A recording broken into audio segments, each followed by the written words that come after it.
Com relação às ações de improbidade administrativa, a gente teve um foco centrado essencialmente na famosa Operação Sanguessuga, que foi desenvolvida pela Polícia Federal nos anos de 2006 e que produziu uma série de documentos que nos permitiu, a partir de 2008, ajuizar as ações, né? Com relação às execuções do TCU, são ações, na verdade, que decorrem dos atos de fiscalização do Tribunal de Contas da União, que percebe a má prática, a má conduta de agentes públicos, imputando eventualmente multas e eventualmente condenações para ressarcimento. E também é papel da Advocacia Geral da União tentar promover a recuperação desses valores. E tem sido um trabalho difícil de ser feito, mas que com muito esforço tem se mostrado exitoso. E na questão das ações públicas, por exemplo? As ações civis públicas são aquelas ações que envolvem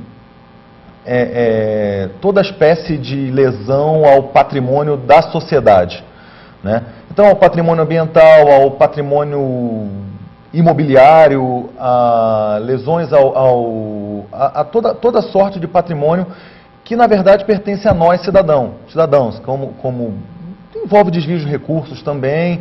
Então, são ações que a gente foca essencialmente na preservação do patrimônio da sociedade, né? Não tão somente o patrimônio, tudo na verdade é patrimônio da sociedade, né? Porque somos nós que formamos o Estado, mas é uma diferença, porque a improbidade ela é o ato é a má conduta do gestor público, né? E a ação civil pública ela é uma ação que pode envolver o particular, ela pode envolver um prefeito ou não, ela pode envolver um servidor público.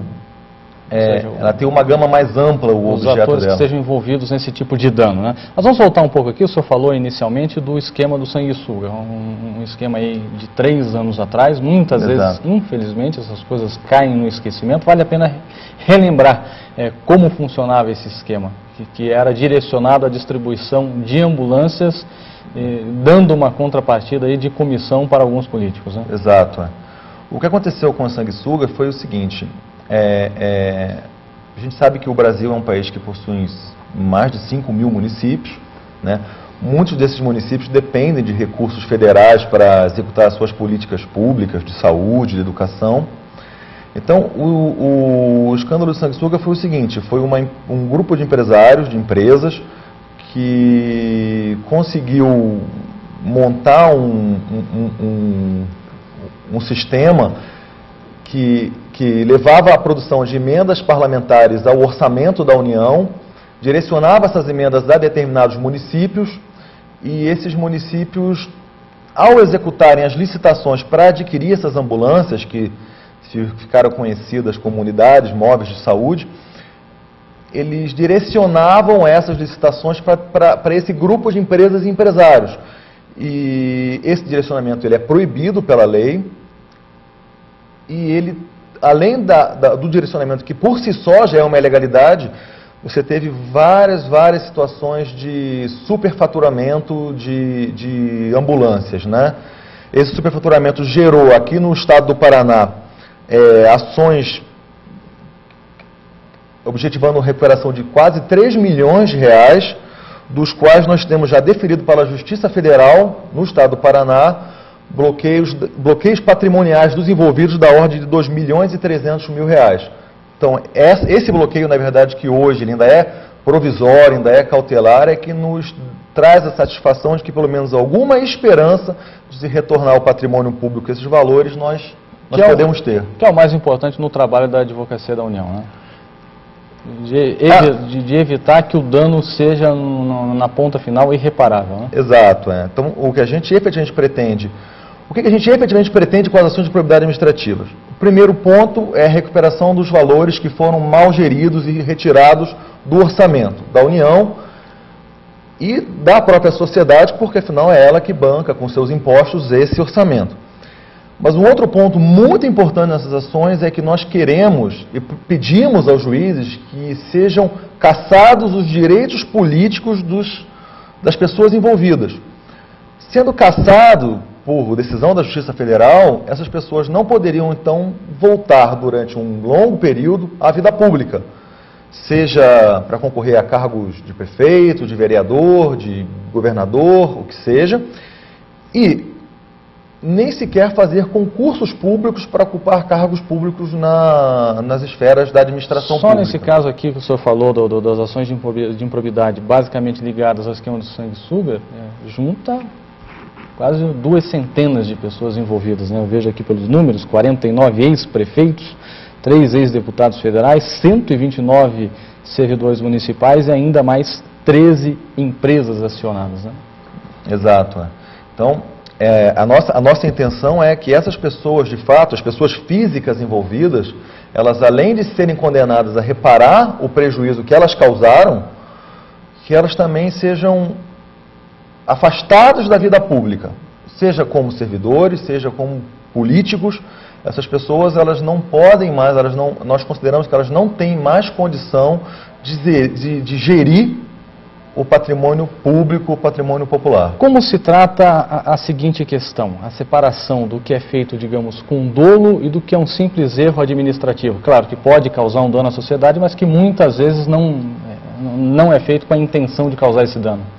O que a gente percebe, uma das diretrizes de atuação da Advocacia Geral da União é a responsabilidade na sua atuação, ou seja, a gente não pretende produzir demandas temerárias, demandas irresponsáveis, demandas que possam prejudicar pessoalmente determinados cidadãos.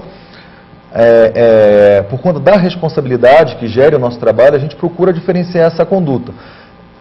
A gente percebe que existem muitas pequenas prefeituras que, pela pobre estrutura, pela pequena estrutura, eles cometem erros que não são erros intencionais, né? O que acontece? Se esse erro não intencional ele não causa um prejuízo ao erário e se percebe que é uma mera falta de informação, a gente procura, através de comunicados, orientar e solicitar a correção da conduta. Agora, quando existem prejuízos ao erário, prejuízos ao patrimônio, é impossível. A gente não tem como não procurar recuperar esses valores ao tesouro público, né? Então é uma obrigação que nós temos, mas a gente toma o cuidado de diferenciar as condutas. Ok. Em nível nacional, juntando aí o trabalho da advocacia em todos os estados, chegou-se a uma soma muito expressiva, quase R$1,5 bilhão de reais envolvidos aí nessas ações, né? Exato. Nesses últimos 12 meses, a atuação das Procuradorias da União no Brasil todo, ele gerou algo em torno de 2.750 ações que buscam a recuperação de R$1,4 bilhão de reais. Voltando a falar num trabalho envolvendo 12 meses praticamente, né? 12 meses, exato, né? Infelizmente, a gente sabe que esse número tende a ser bem maior do que se chegou hoje, né? Mas a gente vai continuar atuando para recuperar. Se a gente pudesse, de fato, estabelecer uma meta utópica para o nosso trabalho, eu diria que essa meta utópica seria a gente não ser mais necessário, né? Porque o que a gente efetivamente deseja é viver numa sociedade sem corrupção, sem desvio de conduta, onde... O que a gente tem visto no noticiário aí está mostrando que está longe do seu trabalho ser desnecessário, né? Infelizmente, como cidadão, eu digo que infelizmente é uma realidade isso, mas eu acho que nós, sociedade brasileira, pessoas, a gente tem condição sim de viver num país melhor, numa sociedade melhor, despida livre da corrupção, livre da improbidade. A gente tem que prestar atenção em quem a gente vai votar, a gente tem que prestar atenção na conduta dos políticos que nós escolhemos, afinal eles estão lá nos representando, né? Então a gente tem que prestar atenção na conduta deles, mas eu acho que é muito importante também a gente prestar atenção na nossa própria conduta, né? O que nós como cidadão podemos fazer para evitar a corrupção e a improbidade.